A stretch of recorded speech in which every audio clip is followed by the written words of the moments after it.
Did you know that your bottle of Lipton Ice Tea starts with the lowest grade of tea dust, not premium tea leaves? The tea industry's big secret is that most commercial iced teas use the remnants after high-quality leaves are selected for premium products. In the next few minutes, we'll take you from the lush tea fields of Ceylon and Assam to the factory floor where this dust transforms into the refreshing drink you know. You might be surprised at what actually goes into each bottle, including ingredients you've probably never heard of. Make sure to like the video and subscribe to the channel before we move ahead. Ever wonder where the tea in your Lipton bottle actually comes from? The answer might surprise you, because behind every sip of that refreshing beverage lies a journey that begins thousands of miles away in some of the world's most lush landscapes. The story starts in the misty highlands of Sri Lanka, formerly Ceylon, and the verdant fields of Assam, India. These regions are famous for their ideal tea growing conditions: rich soil, perfect elevation, and just the right amount of rainfall. But there's something interesting about the tea plants themselves. Unlike seasonal crops that farmers replant each year, tea bushes are perennial plants that continue producing for decades. In fact, tea plants can live for over 100 years, though they're typically most productive between years 5 and 40. When it comes to harvesting, there's a significant difference between what goes into your premium loose-leaf tea and what ends up in bottled Lipton. Premium tea companies carefully select whole leaves, often hand-picked to preserve their integrity. But Lipton and other mass-market iced tea manufacturers primarily use something the industry calls tea dust, which is exactly what it sounds like. In the tea world, there's actually a detailed grading system that classifies tea leaves based on their size and quality. At the top, you have whole leaf grades like orange pekoe and flowery pekoe. At the bottom, that's where you'll find dust and fannings.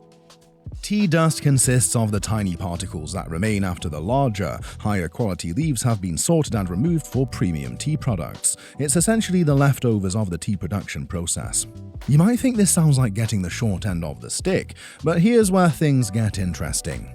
These smaller particles actually brew faster and create a stronger, more concentrated flavor, exactly what you need when your product will eventually be diluted with ice and consumed cold.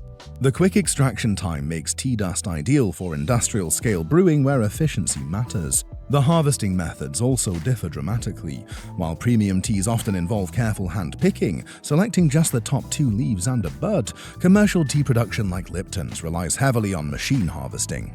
Large mechanical cutters sweep across fields of tea bushes, collecting leaves quickly and efficiently. This mechanized approach significantly reduces labor costs, but also results in a less selective harvest with more broken leaves and stems, perfect for producing tea dust. Cost is another major factor. Tea dust is substantially cheaper than whole leaf varieties, allowing companies to produce mass quantities of bottled tea at affordable prices. This explains why you can grab a bottle of Lipton for a couple of dollars despite the complex journey it takes from field to store shelf. While this might sound like Lipton is getting the dregs of the tea world, the company has actually mastered the art of consistency using these lower-grade tea particles. The uniform size of tea dust particles ensures that each batch brews with remarkable consistency, something harder to achieve with varying whole leaf sizes. Their proprietary blending process combines tea dust from multiple origins to create that familiar Lipton flavor profile that tastes the same whether you're drinking it in Toronto or Tokyo. That consistency in flavor comes at a surprising cost. Your bottled Lipton contains an arsenal of ingredients that would make any chemist proud. The factory process strips away the natural aroma of tea completely, requiring Lipton to artificially add it back through something called liquid aroma. Just one of many factory secrets that explains why commercial iced tea tastes nothing like the homemade version. When those tea dust particles arrive at the factory, they're just the beginning of a complex transformation.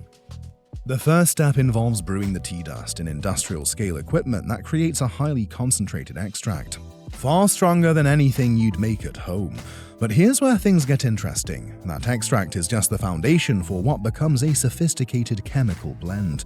You might be surprised to learn that even Lipton's unsweetened tea varieties contain high fructose corn syrup and corn syrup.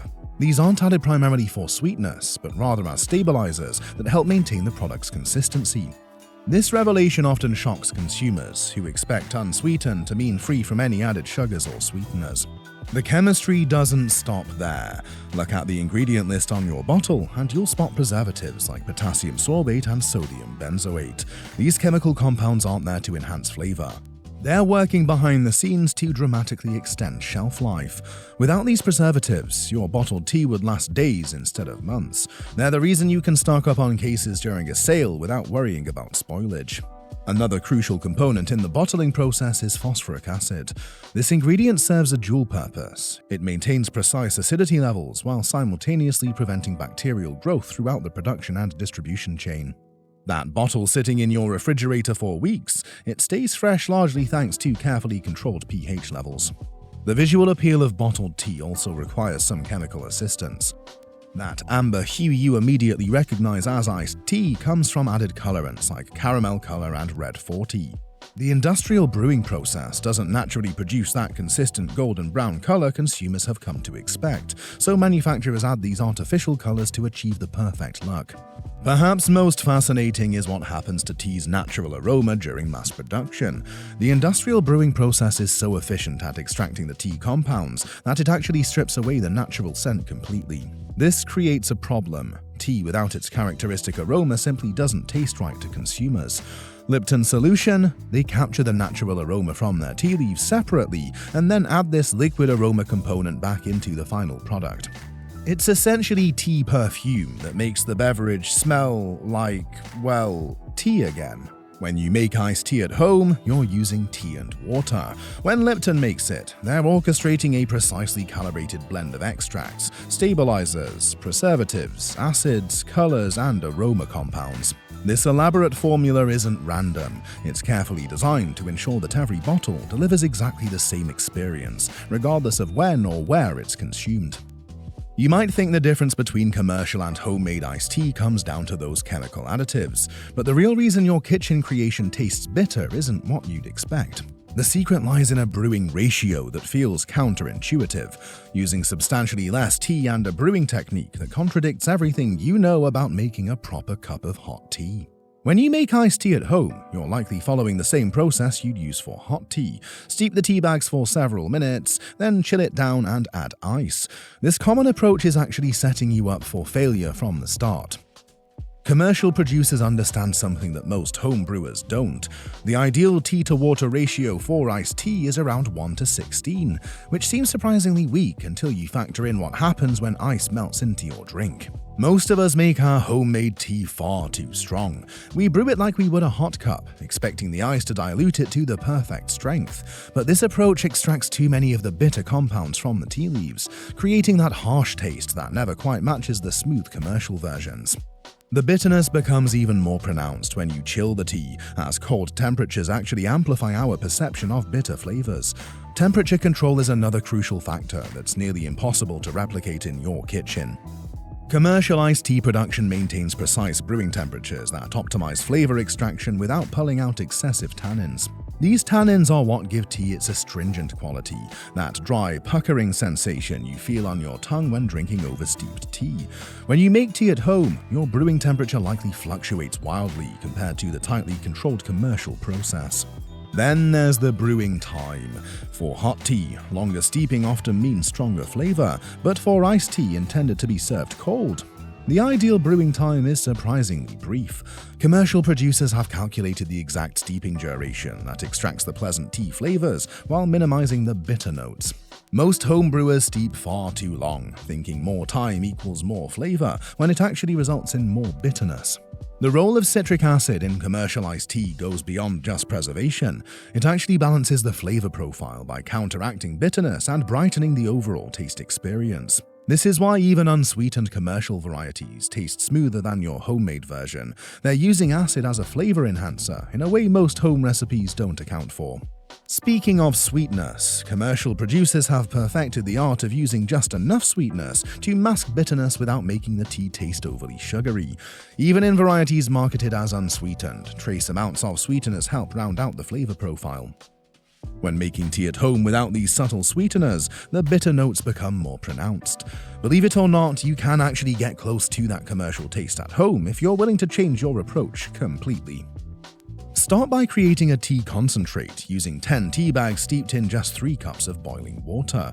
This might seem excessively strong, but here's where the magic happens. You'll then mix just half a cup of this concentrate with 8 cups of water. That's right, your homemade iced tea should be substantially more diluted than you probably think. For the finishing touch, add a small pinch of citric acid, available in the canning section of most grocery stores, and sweeten to taste. This method creates a lighter, less bitter iced tea that much more closely resembles the commercial versions you're trying to replicate.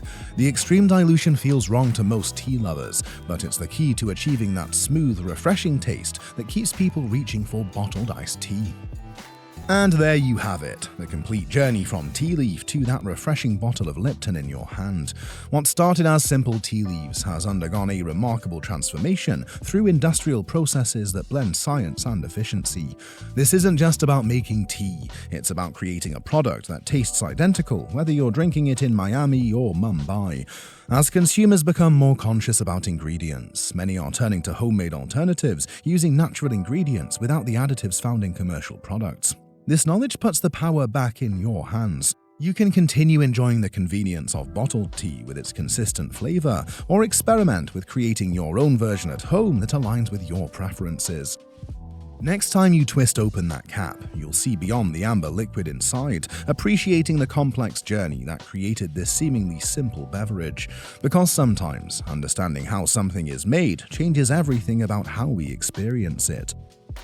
So what are your thoughts on this? Do let me know in the comments, and make sure to like the video and subscribe to the channel for more updates.